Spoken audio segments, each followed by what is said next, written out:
You finally get the listing appointment, and instead of feeling excited, your mind starts racing. What do I say when I walk in? How do I lead the conversation? What if they ask about price? What if they're interviewing another agent? What if I don't have enough experience? Here's what I need you to know. A listing appointment is not a performance. You don't have to walk in and prove that you are good enough. You don't need to memorize the perfect presentation, and you don't have to have every answer. You just need a plan. In this episode, I'm going to walk you through a simple way to prepare for the appointment, open the conversation, ask better questions, uncover what matters most to the seller, connect your value to their goals, and guide the next step with confidence. Because the goal is not to impress the seller. The goal is to understand them, to serve them, and lead the conversation. Let's talk about how to walk into your next listing appointment with a plan, not panic. Welcome back to the Double Duty Agent Podcast. I'm your host, Carla Higgins, and I am so glad you're here.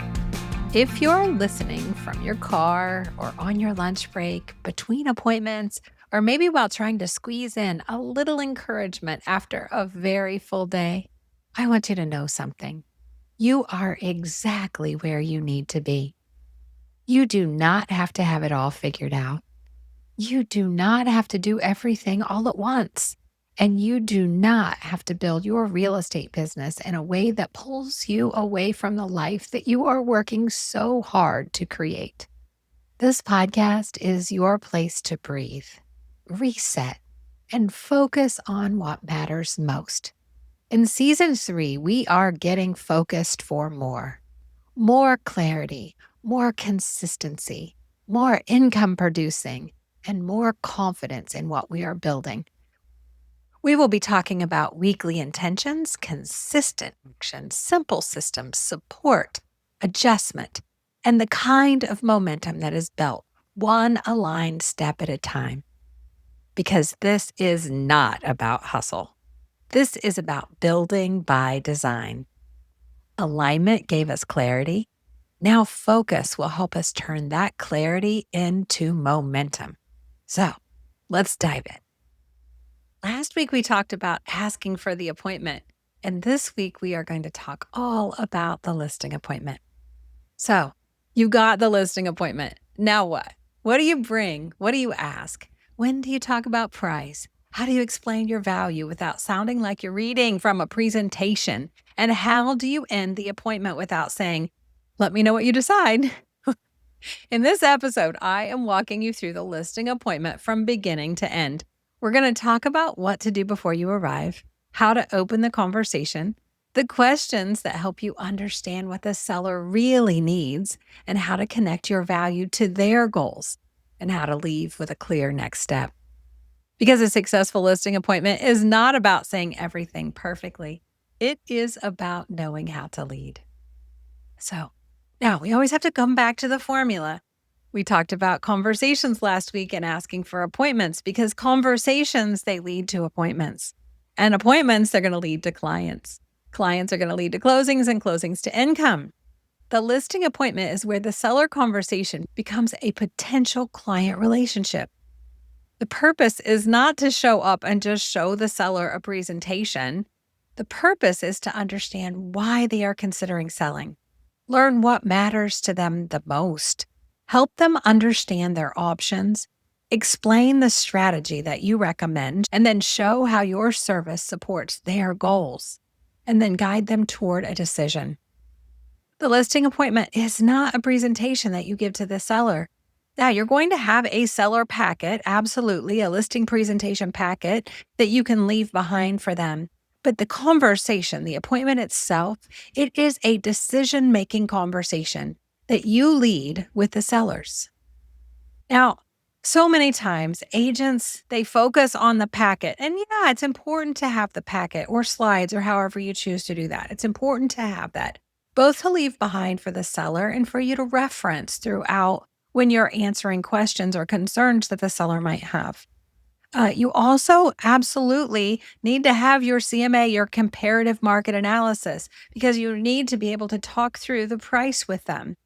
And you're also going to have your marketing materials because those are tangible, something that you can leave behind for the seller. So I'm not saying that you don't need those, but those materials, they support the appointment. They don't actually lead the appointment. They aren't the appointment themselves. So the first step to a successful appointment is arriving prepared.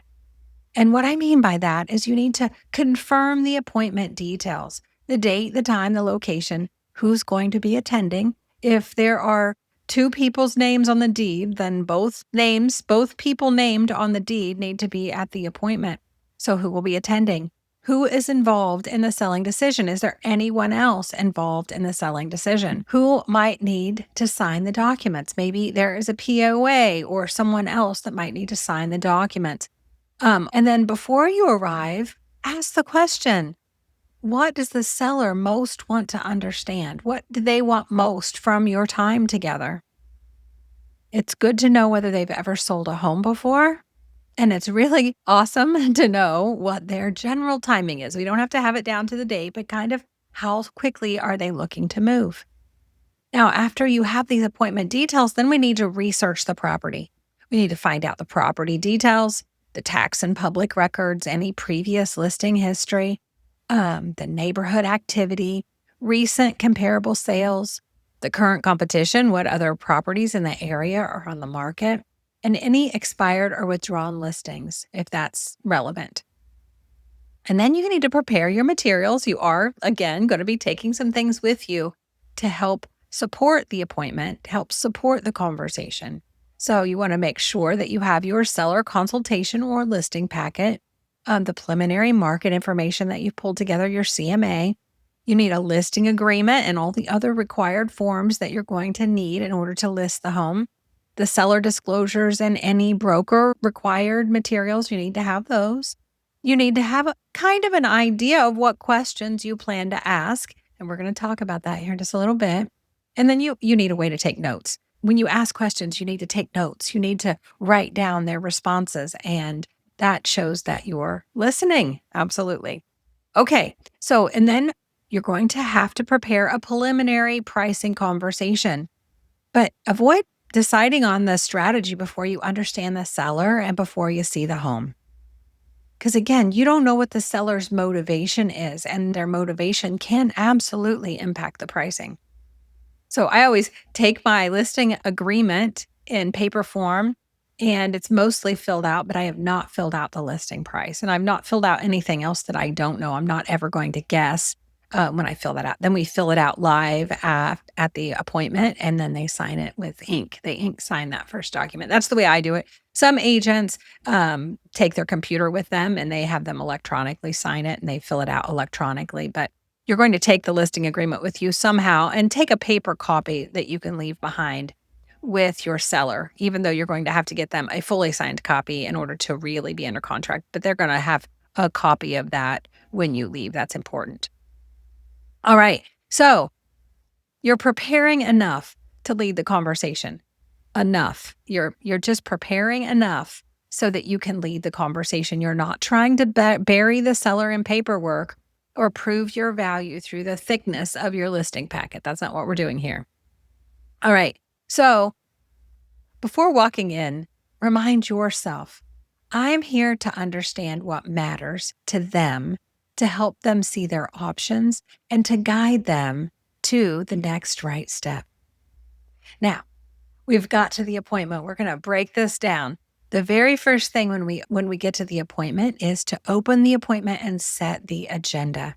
A strong opening creates comfort and shows the seller that you have a process. So you're going to greet them, you're going to thank them, you're going to just outline for your perspective what your purpose is. Again, I'm here to understand what matters to you, to help you see your options, and to help guide you on your next step. And then walk them through a little bit of an agenda. And then permission.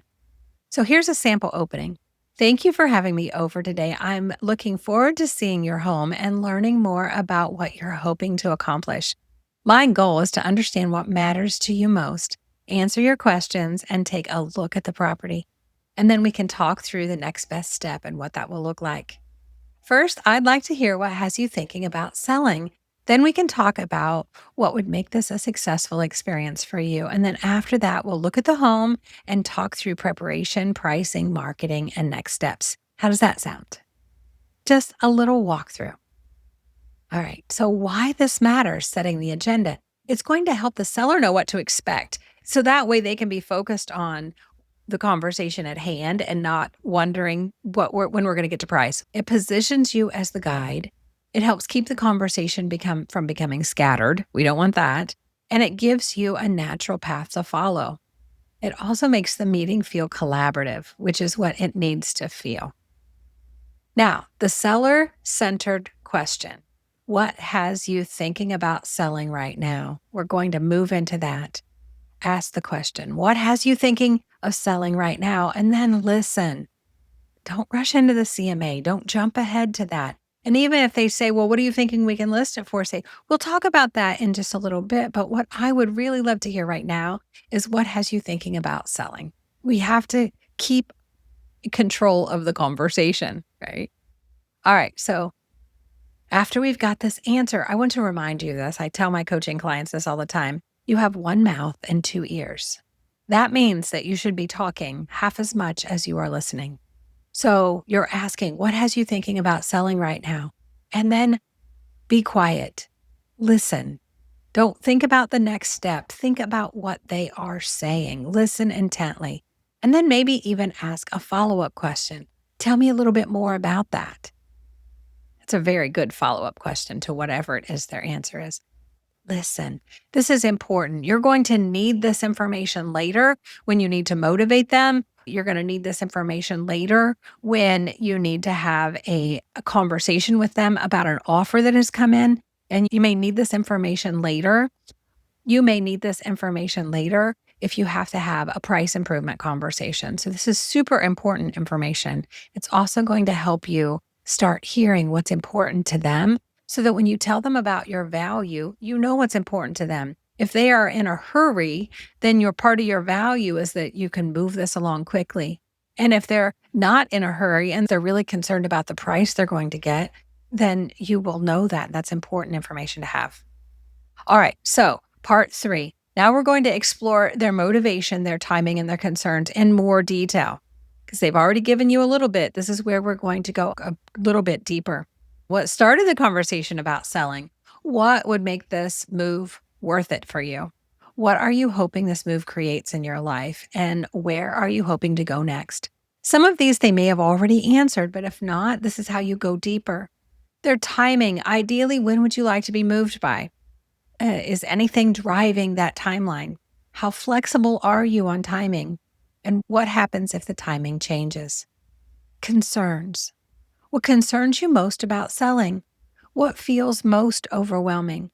What conversations are you hoping I can answer today? And is there anything you're worried that might get in the way? And then decision making.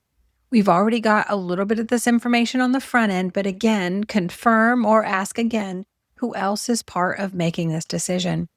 I worked with a lovely senior couple once, and I did the listing appointment with them, and I confirmed that both their names, they were was on the deed, and they signed the listing agreement. And a couple days later, I got a call from their daughter, and she was very concerned about the listing agreement and the plan that we had put in place. And I had to go back to my clients. I couldn't have a conversation with her because I'm the fiduciary for my sellers, my clients that signed the listing agreement. And I had to get permission from them for me to include their daughter. So knowing that on the front end, it was a question that I missed early on in my career. And so very important to know who else is part of this decision. What information do you need before deciding? Are there any other conversations that you need to have? And what would help you feel more confident moving forward? Here's an important thing is don't treat the first answer as the full answer. So use this rhythm. Ask, listen, reflect, meaning you give it back to them, whatever they say, reflect it back to them, and then ask again. So an example might be, well, we just want to get the most money. And as an agent, when I reflect on that, I might say, when you say most money, are you thinking about the highest sale price, the highest net proceeds, or the strongest overall terms? Asking better questions is going to keep you from giving the right answer to the wrong problem. You have to understand what they are meaning by their words. All right, now part 4, we're going to tour the home. We're going to tour the home through the seller's eyes. The home tour is not simply an inspection of the rooms and finishes, it's part of the seller conversation. So you want to ask the seller during the tour, what have you loved most about living here? What updates have you made? What do people usually comment on when they visit? What would you want a buyer to appreciate about the home? Is there anything buyers might ask you about? If you were staying, what would you change? Here's what you're learning when you ask these questions. You're learning features the seller values, the improvements that may affect marketability, any deferred maintenance, emotional attachment, which is going to be very important, potential objections, preparation needs, and stories that might help position the home. Now, don't criticize the home. You're going to guide preparation with care and explain the purpose behind the recommendations. All right, now part 5, this is my favorite. This is asking what a successful experience looks like. Before explaining everything that you do, you need to uncover what the seller values, what matters to them. What would make this feel like a 5-star experience for you? Now, when you ask this question, they might give you some different answers. They might say they want clear communication, they want strong pricing guidance, they want less stress, honest advice, a fast sale, maximum net proceeds, flexibility around timing, a strong marketing plan, feeling protected, no surprises. I had a client once told me that security was their biggest, that was most important to them, that their home stayed secure. So, and then follow-up questions. Again, we're going to follow the same framework that I gave you earlier, which is ask, listen, reflect, and ask again. Ask, listen, reflect, and ask again. So when they say, for instance, clear communication, we're going to have a follow-up question. What about communication is most important to you? Or what would that look like in practice? Has this been a problem for you in the past? What would you want to avoid this time? And then always, what else might matter? So what I'm hearing is that communication, protecting your equity, and having a clear timeline are the 3 biggest priorities. Did I get that right? So we're going to reflect and clarify again. Before you explain your value, understand what they value. This becomes the bridge into your presentation and your strategy. Now, you know what's important to them. The next thing we're going to do is we're going to connect your value to their priorities. Now, don't give them the big laundry list of everything that you do. It is in your presentation packet, okay? What you want to do is you want to connect your service to what the seller said matters to them. You said communication matters, and that makes sense because, and here's how I help with that. So here's an example. You said consistent communication matters to you because you felt left in the dark during your last sale. One way I support that is by setting clear communication expectations up front, including when you'll hear from me, how showing feedback will be shared, and what updates you can expect from me throughout the process. Or let's say they said timing. You said being moved before school begins is important. That means our preparation, listing date, pricing strategy, offer timeline, and closing plan will all need to support that goal. Now, if they told you they want low stress, you said you want the process to feel manageable. I help with that by creating a clear plan, organizing each stage, and making sure you understand what needs to happen next. This is where the listing presentation becomes so useful. And instead of presenting every page, every feature, or every service, you focus on what in the packet supports the seller's priorities. So they have proof, the packet, of what you're telling them is true. And it's not like you just made it up on the fly. Now, I would tell you a very funny story. So I had a listing appointment and I knew that I was competing with another agent. So I was a brand new agent and I just assumed that in that competition, I was not going to get the listing appointment. I considered this to be practice. And I had been practicing my listing appointment and I decided that a live practice would be a good thing for me. So I went in completely detached from the outcome, or actually, I decided what the outcome was going to be, and it wasn't going to be me being chosen. And I went through my presentation. I did the 5-star that we just talked about, and they told me that security was the most important thing. And so when we got to the end and I was presenting what I would do for them, one of the things I told them is that I used a central lock box, which is what our board used at the time. And the central lock box requires an agent to have an app.